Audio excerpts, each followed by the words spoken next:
Hi everyone, I am Pompey and this is day 4 of 7 days 7 sweet recipes challenge. আজকের recipe হলো কাজু বরফি।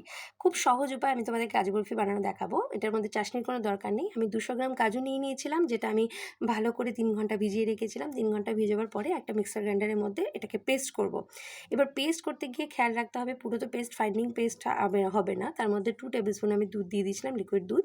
তারপরে আমি চিনিটাকে অল্প অল্প করে দিয়েছি। 150 গ্রাম চিনি নিয়েছি, 200 গ্রাম কাজুর জন্য 150 গ্রাম চিনি নিয়ে এটাকে অল্প অল্প করে চিনিটাকে মিশিয়ে আবার একটা ভালো করে গ্রাইন্ড করে দেখো, তোমাদেরকে দেখাচ্ছি কাজুর পেস্টটা কি সুন্দর হয়েছে।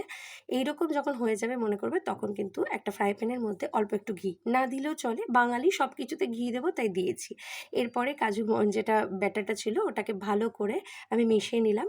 এবার স্টিম একদম লোতে অনেকক্ষণ, না হলেও 10 to 20 মিনিটস আমার পুরোপুরি এটাকে মিক্স করতে লেগেছে। নাড়িয়ে যেতে হবে যতক্ষণ না ব্যাটার বুঝতে পারবে যে কড়াই ছেড়ে দিয়েছে, ততক্ষণ নাড়িয়ে যেতে হবে। তারপর আমি কি করেছি, একটা বেকিং পেপার নিয়েছি, বেকিং পেপার দিয়ে এটাকে উল্টে পাল্টে ভালো করে গরম অবস্থাতেই মাখতে হবে। ভালো করে মাখার পরে একটা রোল বানিয়ে তারপর ওপরে আরেকটা বেকিং পেপার দিয়ে এটাকে ভালো করে বেলে এটার এবার সাইজ করে আমার কাটার জন্য রাখা হলো। এবার কাটাটা তখনই কাটিনি, যেহেতু গরম।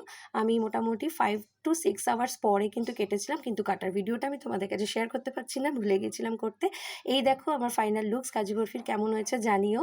প্রত্যেকটা কাজু বরফি কিন্তু খেতে একদম রিয়েল, কেন কি এর মধ্যে কোনো রকম ময়দা মিক্সিং নেই, আর হোমমেড তো অলওয়েজ টেস্টি।